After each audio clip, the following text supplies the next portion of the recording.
avec Arnaud Larère, nous avons choisi de vous présenter une pâte à tartiner en toute simplicité. Exactement. Donc aujourd'hui, on va faire une pâte à tartiner au praliné noisette. Noisette, très bien. Donc là, on va commencer à faire la pâte à tartiner.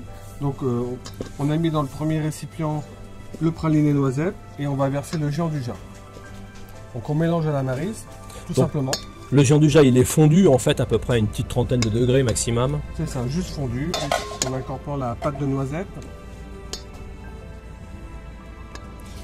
Donc c'est la pâte de noisette pure, hein? Oui. Pas sucrée du tout. Voilà. Et la poudre de cacao extra brute. C'est-à-dire c'est une poudre de cacao rouge qui va donner une belle couleur à la pâte à tartiner. Exactement. Donc après, pour que le mélange soit bien homogène, on va le faire tourner au mélangeur, à la feuille. Et là, on va laisser tourner tranquillement, mais au moins 5 minutes. Hein, pour que le mélange soit vraiment... il prenne le temps de bien se faire. En fait, la pâte à tartiner, c'est assez simple. Hein. C'est vrai que c'est une recette qui est en fait composée de 5 ingrédients. Donc ça, c'est assez simple. Et puis après, on peut très facilement le faire avec différents pralinés. Oui, tout à fait. On peut faire la même recette avec un praliné amande, un praliné noix de pécan, tout à fait. Voilà, donc là, on laisse mélanger. Et tout le mélange va se faire tranquillement. Donc ça, la poudre de cacao, la poudre de lait, tout ça, ça va bien s'éclater dans le praliné. Et après, on aura vraiment une pâte à tartiner très onctueuse et très crémeuse. Donc là, la pâte à tartiner est bien mélangée.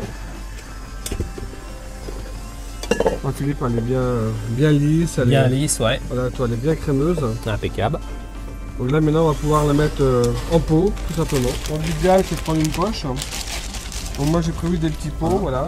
Après, c'est ce que vous avez sous la main, ouais, tout simplement. En fait, de toute façon, si vous avez des pots de confiture, ça sera très bien également.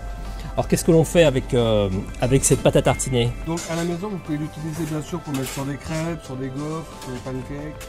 Vraiment, sur des tartines, tout simplement. Ah bah oui, voilà, tout à fait. Ou alors, si vous êtes vraiment gourmand, avec une petite cuillère, et puis pour goûter, pour vraiment avoir le plaisir du praliné en bouche. Oui, bien sûr, vous pouvez le faire avec tout simplement aussi des pralinés type pécan, noisette, et puis bien sûr, amandes. En tout cas, vous allez partager, je suis sûr, en famille un très bon moment avec l'ensemble de ces pâtes à tartiner signées Arnaud Larère.